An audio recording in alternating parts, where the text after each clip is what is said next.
Praise God, salamat sa Panginoon. Magandang gabi po sa bawat isa. Salamat sa Diyos sa isa na namang pagkakataon na makapag-aral ng kanyang salita. Salamat sa Diyos sa kalayaan na makapag-aral po tayo ng salita niya.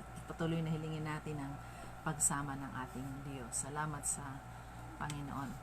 Bago po tayo manalangin, awitin po natin lagi yung lagi nating inaawit, Diyos na pag-asa. Aming Diyos na dakila at walang katulad, Diyos na walang hanggan, sa mga panghihina at kapighatian,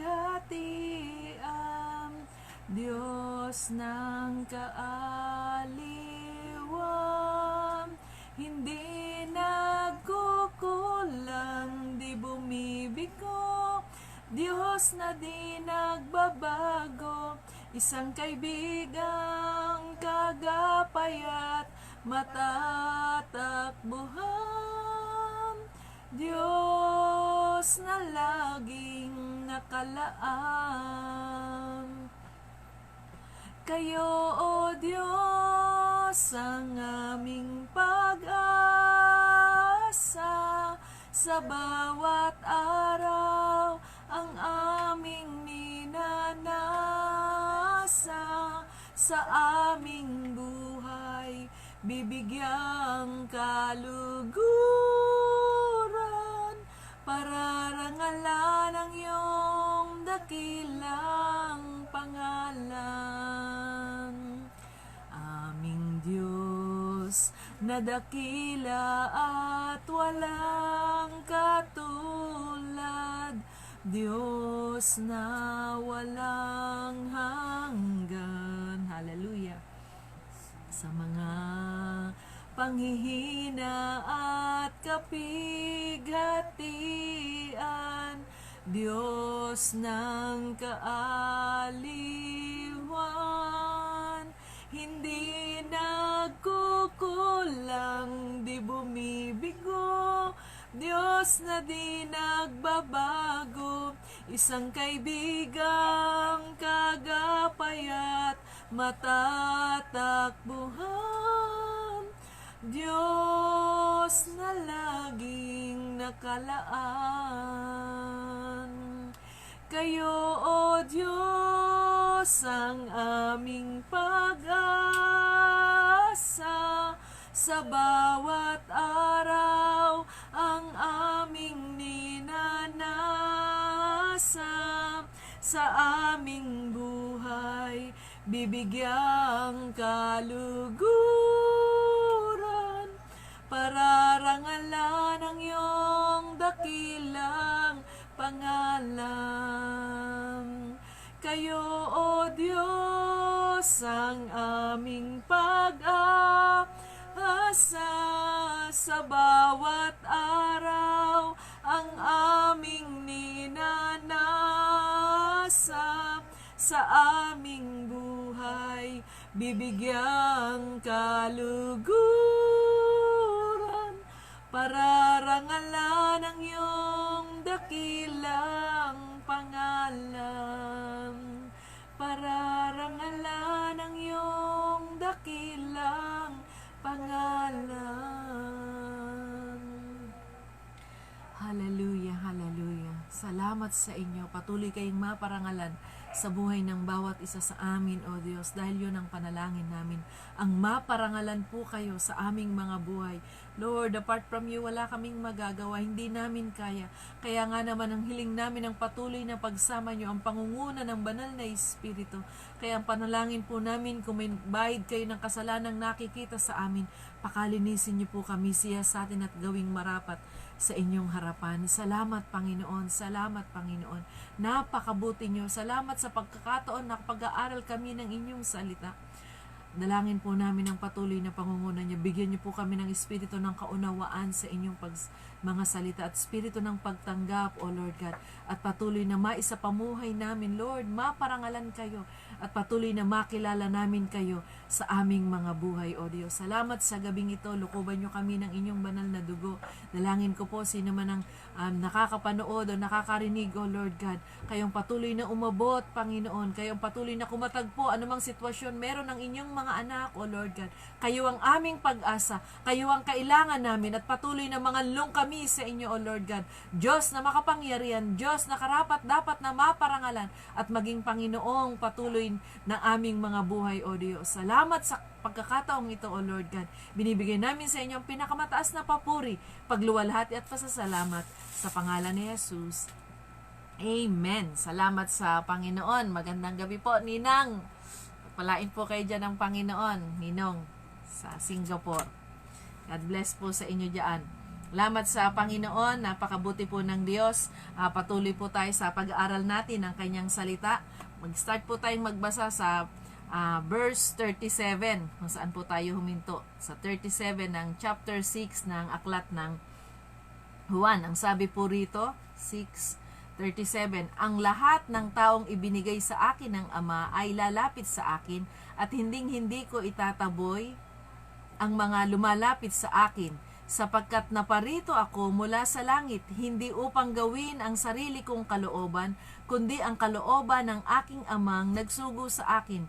At ito ang kalooban ng nagsugo sa akin, na huwag kong pabayaang mawala ang kahit isa sa mga ibinigay niya sa akin. Sa halip, ay bubuhayin ko silang muli sa huling araw. 40, sapagkat kalooban ng aking Ama na ang lahat ng kumikilala at sumasampalataya sa anak ay magkaroon ng buhay na walang hanggan, at bubuhayin ko silang muli sa huling araw. Salamat sa Panginoon. Napakabuti po ng Diyos. Ninang Nena, gandang gabi po sa inyo, Ninong. Salamat sa Panginoon. At gaya po nung pinag-aralan natin kagabi, nung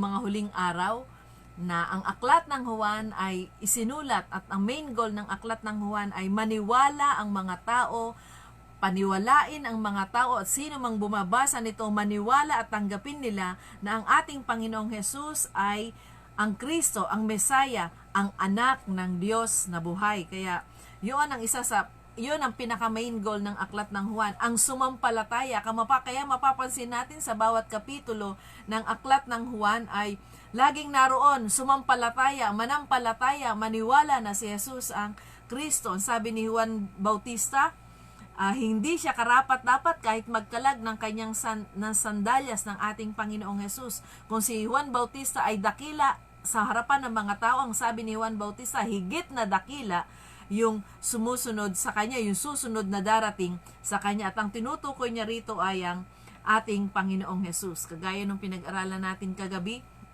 naghahanap pa ang mga tao ng himala na gagawin ng ating Panginoong Jesus. Napakain na sila ng tinapay, nabusog sila, pero ano ang sabi? Naghahanap pa sila kung ano pa yung himalang ipapakita ng ating Panginoon. Parang hindi pa sila satisfied. Ano ang sabi? Pinakain ni Moses sa ilang na habang nagta-travel sila patungo sa lupang pangako, milyon ang pinakakain. Pero ang sabi nung salitang binasa rin natin sa banal na kasulatan kagabi, hindi si Moses ang nagbigay ng pagkain, kundi ang ating Panginoong Jesus. Ang Panginoong Jesus ang nagbigay ng pagkain na everyday na pinuprovide doon sa ilang sa loob ng 40 taon. At nakita nila na yung ginawa ng ating Panginoong Jesus na libo rin naman. Kaya nga lang, libo sa paningin nila dahil 5,000 yung lalaki. At pagtatansyahin na lang natin kung dodoblehin ay nasa 10,000 kung bibilang yung babae at yung mga hindi nabilang yung mga bata. At parang naliliitan sila. Kaya ang gusto nila, gumawa pa ng himala ang Panginoon. Hindi pa sila satisfied dun sa nakita nilang himalang ginawa ng ating Panginoon. Tulungan tayo ng Diyos, kagaya ng lagi kong sinasabi, walang himala na magdadala sa atin sa langit kung ang relasyon natin sa Panginoon ay sira. Kung hindi maayos ang relasyon natin sa Panginoon. Kahit naka-experience tayo ng himala, kagaya ng binabanggit at sinabi ko na rin nung nakaraan, kahit naka-experience ka ng himala sa buhay mo, naka-experience ka ng kagalingan o ano pa mang mabuting bagay na ginawa ni Jesus, ng ating Diyos sa iyo, pero kung ang relasyon natin sa Panginoon ay hindi magpapatuloy, hindi magiging maayos after ng himala ay wala na, tumalikod ka na uli, bumalik na uli sa dating buhay, hindi yon. Ang magdadala sa atin sa Panginoon ay yung sa langit ay yung personal na relasyon natin sa Diyos, yung maayos na personal na pananampalataya natin sa Kanya. Kaya paulit-ulit na sinasabi sa aklat ng Juan, ang sino man sa Kanya ay sumasampalataya, tatalikuran yung kasalanan. Ang sabi po rito sa verse 29 ng 5, at babangon sila mula sa kanilang libingan, ang mga gumagawa ng mabuti ay bibigyan ng buhay na walang hanggan. Kaya yung gumagawa ng mabuti, yung sumasampalataya, yung nagpapatuloy, lumakad na may kabanalan sa harapan ng ating Panginoon, ay may buhay na walang hanggan. At ang mga gumagawa ng masama ay parurusahan. Oo, lahat tayo, pwede tayong lumapit sa Panginoon at patawarin tayo. Ito ang purpose ng pagkasulat ng aklat ng Juan. Sino man sa Kanya isasampalataya, papatawarin tayo ng Panginoon. Kasi yun talaga ang main goal, bakit pinadala rito sa lupa ang ating Panginoong Jesus, na huwag tayong mapahamak. Kasi kailangan ng perfect sacrifice. Hindi na tayo kailangan maghandog ng mga hayop. Ang ating Panginoon na naging perfect sacrifice. Kaya kung sino man ang tatawag sa Kanya, walang ibang pangalan na ibinigay sa silong ng langit. Ang ating Panginoong Jesus lang ang perfect sacrifice at Siya lang din ang pwedeng magpatawad sa ating mga kasalanan. Kaya kung sino man sa Kanya ay patuloy na lalapit, patatawarin Niya. Hindi Niya itataboy kagaya nung binasa natin dito. Hindi ko itataboy ang mga lumalapit sa akin. Kasi yun ang sabi ng Ama, kailangan lumapit tayo sa Kanya ng buong puso. Hindi pwedeng lumapit lang tayo tapos nagmamalaki, hindi ganon. Lumapit tayo ng buong puso, nagpapakababa. At yun ang nais ng ating Panginoon. 38, sapagkat naparito ako mula sa langit, hindi upang gawin ang sarili kong kalooban, kundi ang kalooban ng aking Amang nagsugo sa akin. Kagaya po ng mga pinag-aralan natin ng mga nakaraan, ang purpose, ang dahilan, bakit siya isinugo rito, ang gawin niya, ang kalooban, yung pinagagawa sa kanya ng Ama. Alam naman niya yon na pagdating ng huling tagpo ng ministeryo niya ay mamamatay siya doon sa krus ng Kalbaryo. Di po ba? Hindi pa siya nananaog dito sa lupa. Alam niya na ang mangyayari sa buhay niya, yung ending ng buhay niya. Pahihirapan siya, yung mga taong pinagaling niya, ginawa niya ng himala, alam niya na ang mangyayari. Ipapako siya sa krus. At pantubos sa kasalanan ng bawat isa sa atin. Kaya ang purpose kung bakit nanaog ang ating Panginoong Hesus ay ganapin ang kalooban o kung ano yung pinagagawa, kung ano yung mission niya. Sundin ang ating Ama na sa langit. At yun ang nagsasatisfy sa ating Panginoong Hesus. Ang sabi dun sa John chapter 5 verse 19 to 20, basahin po uli natin, bagaman lagi nating binabasa to. Kaya sinabi ni Jesus sa kanila, sinasabi ko sa inyo ang totoo, ako na anak ng Diyos ay walang magagawa kung sa sarili ko lamang, kundi ginagawa ko lang ang nakikita ko na ginagawa ng aking Ama. Kaya kung ano ang ginagawa ng Ama, siya ring ginagawa ko bilang anak. Amen. At dun sa iba pang bahagi sa chapter 4, na ang pagkain ng ating Panginoong Jesus ay yung gawin ang kalooban ng nagsugo sa Kanya. Ano yon? Ipangaral. Gawin yung pinakamabuting pangangaral, pagsunod sa ating Panginoong Hesus. Ipakilala na siya ang anak ng Diyos at ang iligtas ang tao sa tiyak na kapahamakan. Sino ang maliligtas sa tiyak na kapahamakan? Yung sasampalataya sa Kanya. Kaya mapapansin po natin sa bawat kapitulo ng aklat ng Juan, laging binabanggit yun, yung sumampalataya kayo. Bakit? Oo, sinasabi nga ng mga tao, kagaya ng pinag-aralan natin, sumasampalataya sila, pero sa bibig lang, hindi sa puso. Ang gusto ng Panginoon yung pananampalataya na nagmumula doon sa puso. Kung papaano ang pagkain ng ating Panginoong Hesus ay gawin ang kalooban ng Diyos, John chapter 4 verse 34, yung gawin, ma-accomplish niya yung pinagagawa ng kanyang Amang nasa langit. Ano sabi nga doon sa Mateo 26:39? Nung nanalangin ang ating Panginoong Hesus dun sa Garden of Gethsemane, di po ba? Nasabi niya pang, ama ko, kung pwede lang, lumagpas sa kanya yung sarong yon. Pero not my will, ang sabi ng ating Panginoong Jesus, yung kalooban mo ang maganap. Bakit? Alam niya kasi yung hirap ng pagdadaanan niya. Ang isang mas masakit kasi rong tagpo, ang mga sisigaw na ipako siya sa krus, yung mga tatawa, yung mga dudura, tatalikod sa kanya. Sino? Yung mga kumain ng tinapay, yung pinagaling niya, yung ginawa niya ng himala. Yun ang gagawa sa kanya ng hindi maganda. Kaya masakit at alam niya talaga yung pagdadaanan. Anong sabi ng banal na kasulatan? Sa Isaiah 53, hindi ka na nga raw magnanasang, tignan pa siya. Pero ang nais ng Panginoong Jesus, maganap pa rin ang kalooban, ma-accomplish niya pa rin yung pinagagawa nung nagsugo sa kanya. Kaya salamat sa Panginoon, bagaman siya'y Diyos, nagkatawang tao siya at nagpakababa sa pinakamababang pagpapakababa para magkaroon ng kaligtasan ang bawat isa sa atin. Kaya basahin po natin yung Hebrews chapter 5 verse 8. Hebrews chapter 5 verse 8. Ang sabi po, kahit na anak siya mismo ng Diyos, natutunan niya ang pagiging masunurin sa pamamagitan ng mga pagtitiis na dinanas niya. Maliwanag po yun at alam po natin lahat yun na maraming paghihirap, pagtitiis na dinanas ang ating Panginoong Hesus. Kaya sabi, sapagkat naparito ako mula sa langit, hindi upang gawin ang sarili kong kalooban. Kaya lahat ng ginawa ng ating Panginoong Hesus nung nandito siya sa lupa, yung kalooban ng nagsugo sa Kanya, kundi ang kalooban ng aking amang nagsugo sa akin. Ang sabi dun sa verse 38 ng chapter 6 ng Aklat ng Juan. Kaya yung mga dinaanan, kaya dumating nga dun sa tagpo nung nanalangin siya sa hardin ng Gethsemane, di po ba? Sabi niya, ama ko, kung pwede, ilagpas niyo sa akin ang sarong ito. Bakit? Alam niya, kaya nga nung pagkatapos, di po ba, ang pawis niya ay dugo dahil alam niya kung gaano katindi ang pagdadaanan niya. Mga kapatid, bilang isang anak ng Diyos, tumanggap sa Panginoon, naglilingkod sa Panginoon, dadaan din po tayo dyan. Kaya kung may problema kang pinagdadaanan, hindi katapusan ng buhay yon.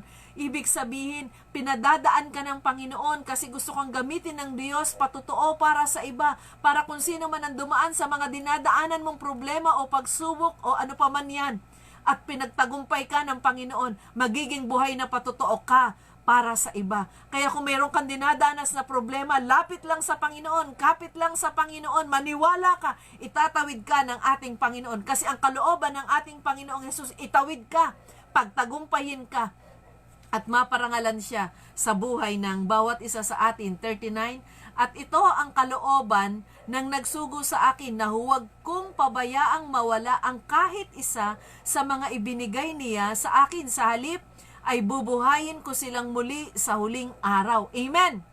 Praise God! Yung paghihirap, dito lang yan. Yung mga problema, yung mga pagsubok, dito lang yan. Yung karamdaman o ano pa mang pangit na pinagdadaanan natin, dito lang yan.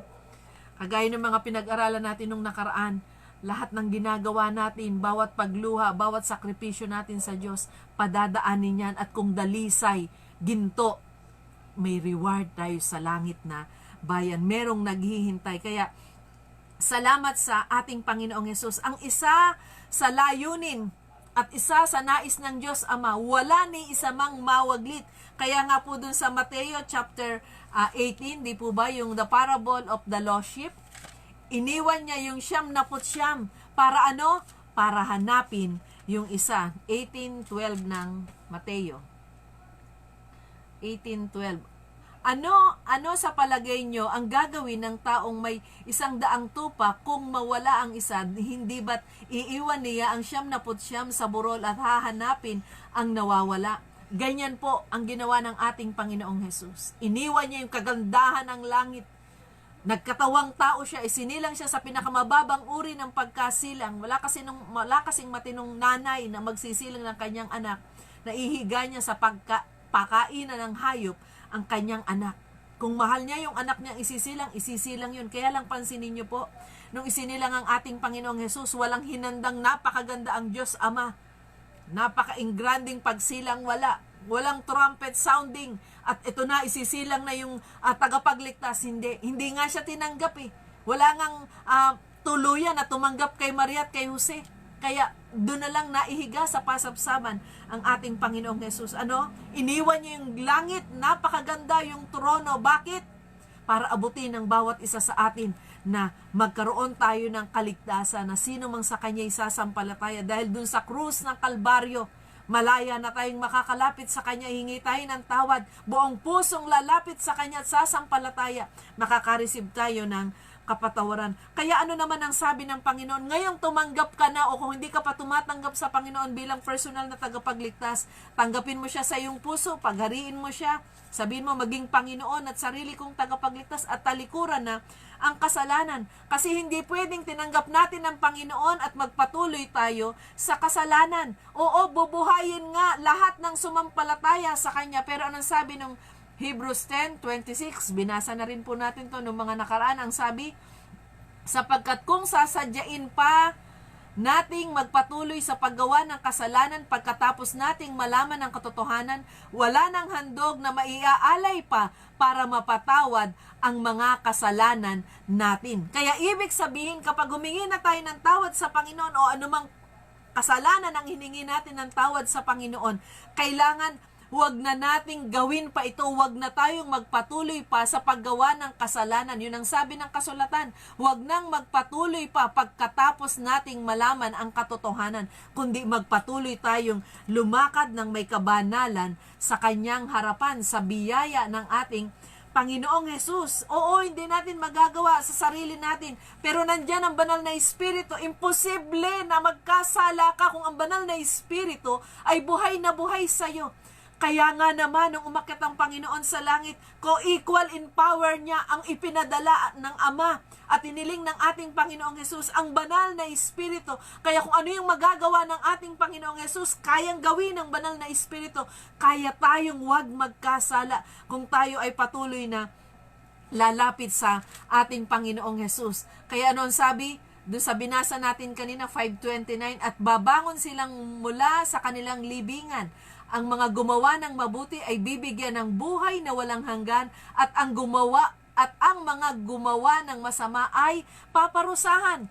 Maliwanag po ang sinabi ng banal na kasulatan.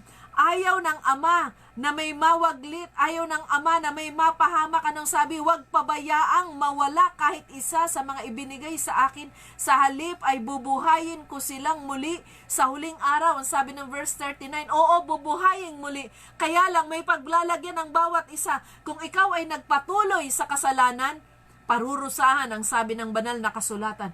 Pero kung mabuti, nagpatuloy ka sa may kabanalan at tinalikuran mo yung mga masamang bagay, yung hindi nakakapaglugod sa ating Panginoon, may buhay na walang hanggan. Kaya salamat sa Panginoon. Acts 24:15. Basahin po natin ang Acts, mga gawa 24:15. Magbasa po tayo ng kanyang salita. 24:15. Ang sabi, ang pag-asa ko sa Diyos ay katulad din ng pag-asa nila na ang lahat ng tao, mabuti man o masama, ay muli niyang bubuhayin. Kaya pagsikapan ko na laging maging malinis ang aking konsensya sa harapan ng Diyos at sa mga tao. Pagsikapan po natin ayon sa nais ng Diyos ang ating lalakaran. Bakit? Lahat bubuhayin, gumagawa ng masama, gumagawa ng mabuti. Oo, ang sabi ng Ama, sikapin mo na walang malaglag. Kaya nga iniwanan ng langit para ang bawat isa ay maabot. Pero ang hindi lahat ay nais magpasakop sa ating Panginoong Jesus. 7:1 ng 2 Corinthians.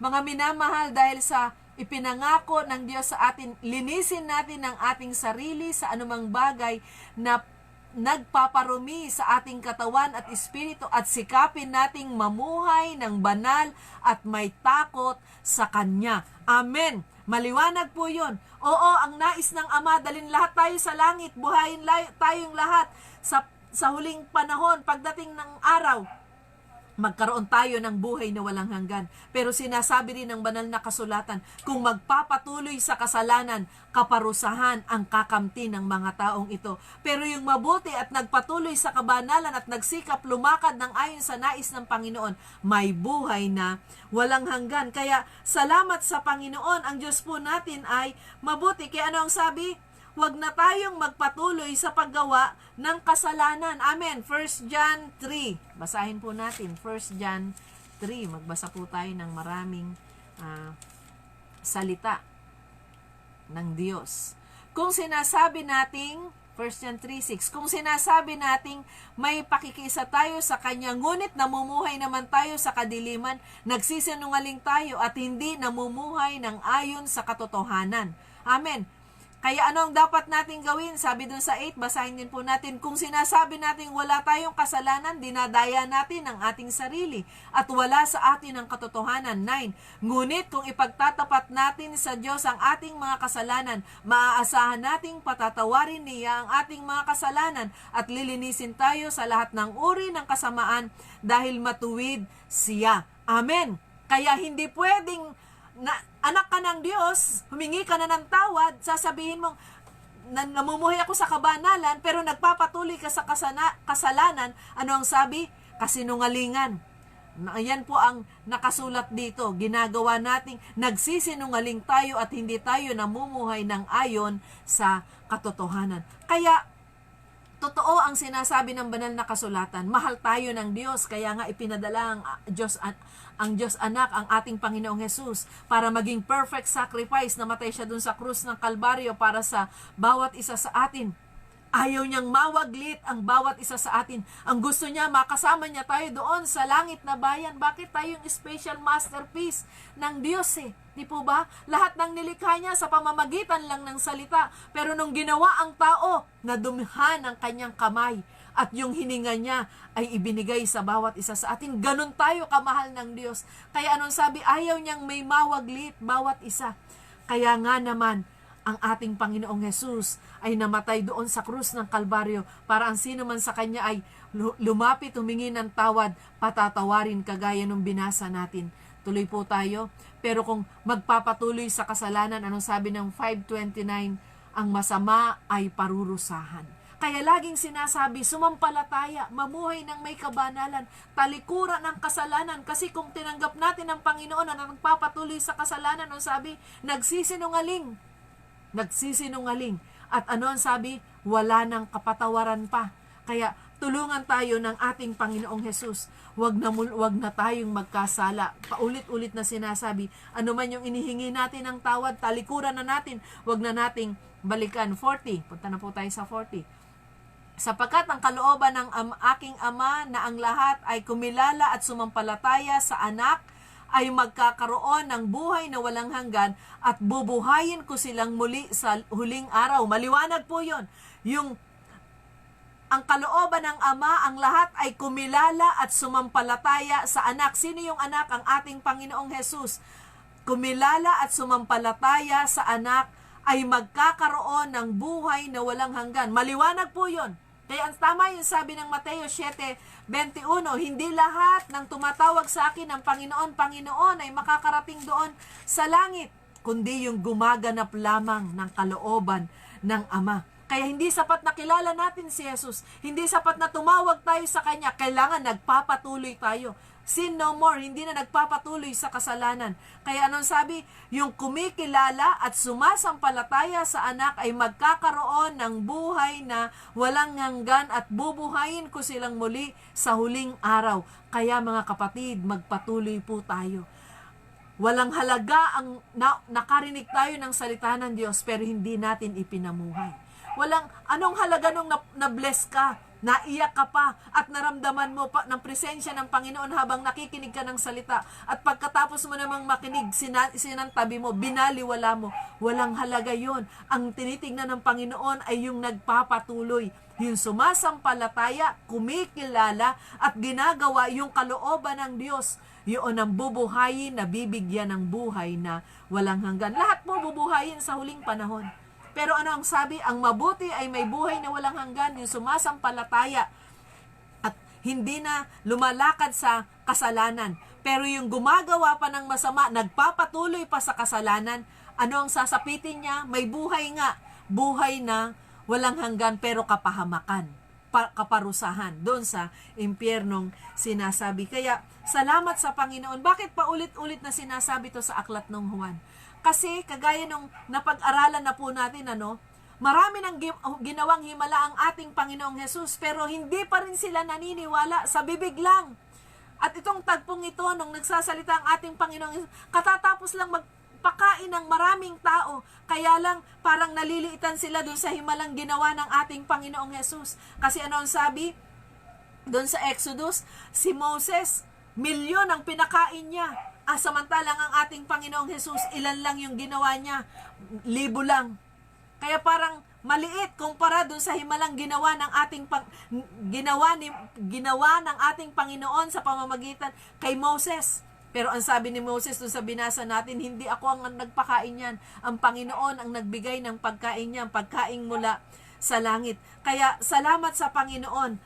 Tulungan tayo ng Diyos. Huwag tayong huwag nating gayahin ang mga taong ito na sinasabi sa banal na kasulatan.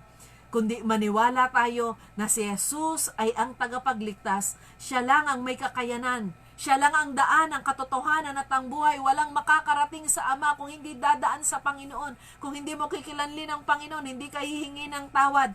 Sabi ng John 14:6, siya lang ang daan. Kung ayaw mong i-acknowledge si Jesus sa buhay mo, wala nang ibang daan. Yung kumikilala lang at sumasampalataya sa Kanya ang magkakaroon ng buhay na walang hanggan. Kaya, salamat sa Panginoon. Napakabuti po ng ating Diyos. Diyos na buhay. Ang sabi dun sa 41, pumunta muna po tayo sa 41. Samantala, nagbulong-bulungan ang mga Hudyo dahil sinabi ni Jesus na siya ang tinapay na mula sa langit. Magmula po dito sa verse 41, ito po yung nagkakabulong-bulungan na kasi ayaw nilang maniwala na si Jesus yung sinasabing tinapay na nagmula sa langit. Ayaw tanggapin ng mga tao yun. Kaya verse 41 at verse 42, ito yung mga murmuring reaction ng mga tao. Di po ba? Pinuntahan nila ang Diyos para paghanapan pa ng himala kasi naliliitan pa sila dun sa mga himalang nakita nila at ikinukumpara nila dun sa ginawa sa panahon kay Moses na ginawa ng ating Panginoong Jesus, yung pinakain ng mana, yung mga Israelita at napakarami nila. Kaya itong tagpong ito, verse 41 and 42, nagbulong-bulungan sila at sinabi nila nga, sabi niya, siya ang tinapay na mula sa langit, 42, kaya sinabi nila, hindi ba't si Jesus? Kaya sinabi nila, hindi ba't si Jesus lang naman iyan ay anak ni Jose?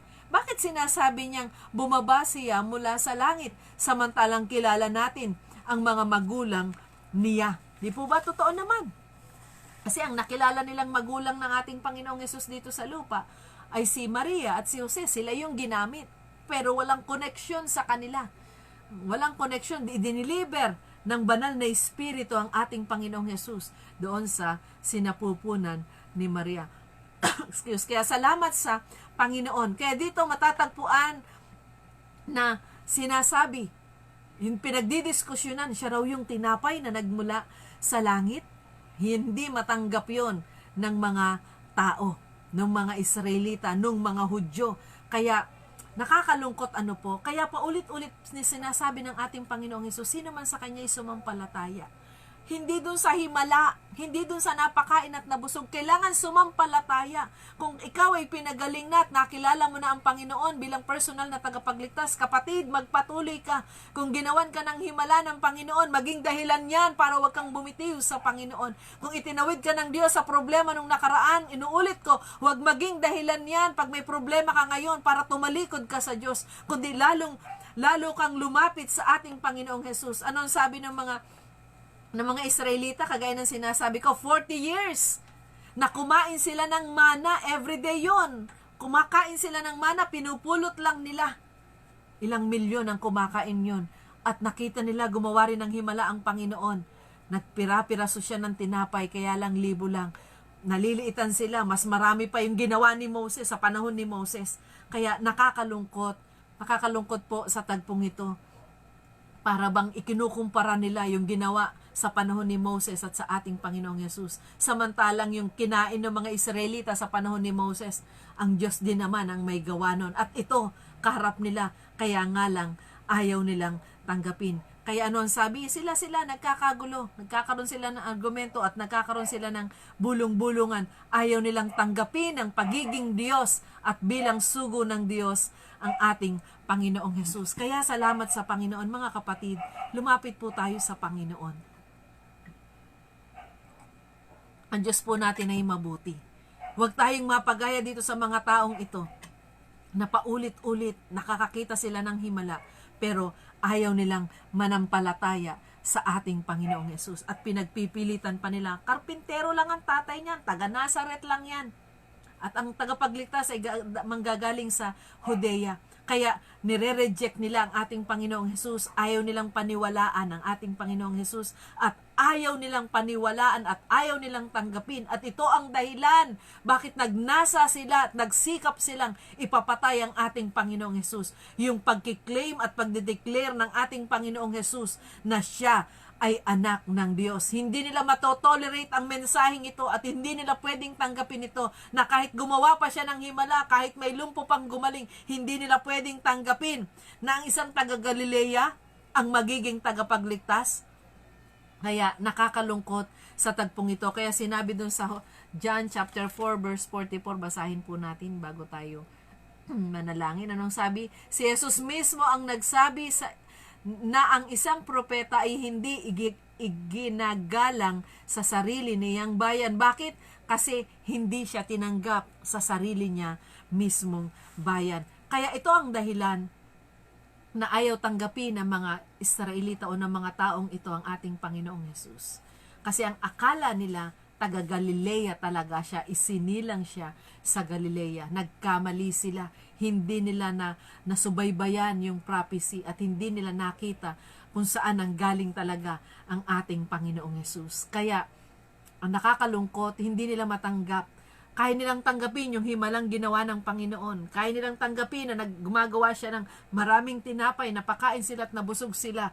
May mga gumaling, mayroong mga samang espiritong lumayas dun sa mga tao at yung tubig ay naging alak. Pero hindi nila kayang tanggapin na sabihin ni Jesus, siya ay anak ng Diyos. Hindi nila kayang itolerate ang mensaheng ito at sabihin siya yung tinapay at sugo na nagmula sa langit. Tulungan tayo ng Diyos. Mga kapatid, maraming hindi kumikilala sa ating Panginoong Yesus at ayaw nilang i-recognize ang Panginoon bilang siya ang Kristo at tagapagligtas. Pero tayo, patuloy na i-embrace natin ito at sabihin sa lahat at yung ginawa sa yung mabuting bagay ng Panginoon ang maging buhay na patotoo at ikaw maging buhay na patotoo ka, yung buhay mo makita ang kabanalan sa iyo para ang mga tao ay lumapit at maniwala na si Jesus nga ay totoo. Salamat sa Panginoon, napakabuti po ng Diyos. Patuloy tayong lumapit sa Kanya, patuloy tayong maniwala sa Kanya at kahit sa panahon na matinding sitwasyon at para bang hindi ka na sinasagot at hindi pa nasasagot ang iyong mga panalangin, maniwala ka, si Jesus ay anak ng Diyos at huwag ka nang lalayo pa sa Kanya. Kung matindi ang pinagdadaanan mo ngayon at walang tumutulong sa iyo, maniwala ka, si Jesus ay ang anak ng Diyos, may pag-asa sa Kanya kung ikaw ay patuloy na lalapit at mananampalataya sa Kanya. Kaya salamat sa Panginoon. Huwag tayong gagaya sa mga taong ito, napakain at nabusog na, pero naghahanap pa sila ng ibang ebidensya para magpapatunay na karapat dapat siyang paniwalaan at sampalatayanan. Tulungan tayo ng Panginoon. Ngayong kilala na natin siya, huwag na tayong lumayo sa pinagmumula ng buhay doon sa Kristo na siya ang daan, katotohanan, siya ang ilaw, daan, katotohanan, siya lang ang tanging paraan para makarating tayo sa langit na bayan at magkaroon tayo ng buhay na walang hanggan. Kaya salamat sa Panginoon. Hinto muna po natin ang pag-aaral natin ng salita ng Diyos sa tagpong ito at tayo lalapit sa Kanya sa panalangin. Ano man ang iyong problema, kung may pinagdadaanan ka, may mga pagsubok, may kahilingan sa Panginoon, manampalataya ka, maniwala ka, siya ang tagapagligtas at may magagawa siya sa buhay mo. Salamat sa Panginoon. Tayo po'y manalangin. Salamat sa inyo, O Diyos, sa oras pong ito. Tulungan niyo nga po kami, Panginoon, na patuloy kaming maniwala, manampalataya sa inyo. Kayo ang tagapagligtas na kahit minsan na para bang hindi pa kami sinasagot sa aming panalangin, huwag mabahira ng pag-aalinlangan ng aming pananampalataya, kundi patuloy kaming maniwala, kayo ang Kristo at may buhay at may pag-asa at sino mang lalapit sa inyo ay merong buhay na walang hanggan, O Lord God.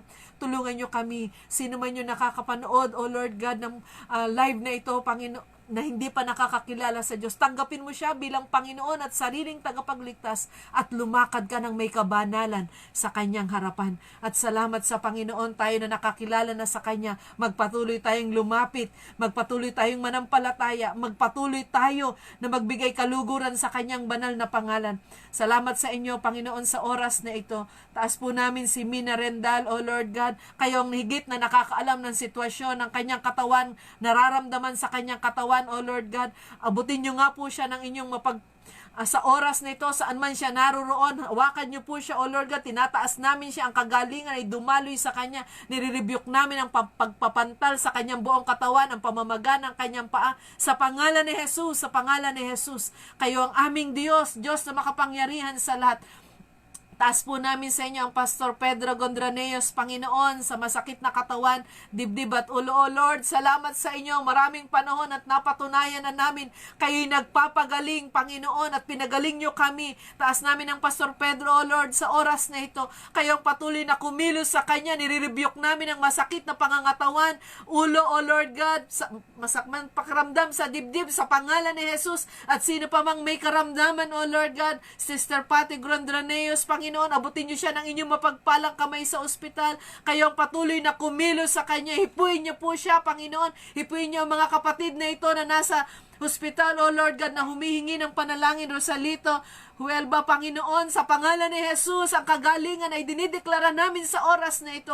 At patuloy kaming naniniwala at nananampalataya, O Lord God, may magagawa kayo. We release healing in Jesus' name. Nire-rebuke namin ang masamang pakiramdam, ang pamamantala, ang pamamaga, sakit ng ulo at ano pa mang karamdaman sa pangalan ni Jesus. By your stripe, we are healed in Jesus' name. At ikineklaim namin yan dahil sa inyong mga latay, kami ay nagsipagaling, O Lord God. Salamat, Panginoon. Ang kagalingan ay dumaloy sa inyong mga anak na ito. At doon sa may karamdaman pa, Panginoon, Kim Leonard, Panginoon, patuloy na inormalize nyo ang daloy ng kanyang dugo, Panginoon, na kayong patuloy na kumilos pagka bunggo ng ulo, O Lord God, sa pangalan ni Jesus, sa pangalan ni Jesus, kayo ang patuloy na kumilos sa kanya, O Lord God. Salamat sa inyo, O Diyos, yung mga kapatid pa, Panginoon, na may karamdaman na hindi namin mabanggit.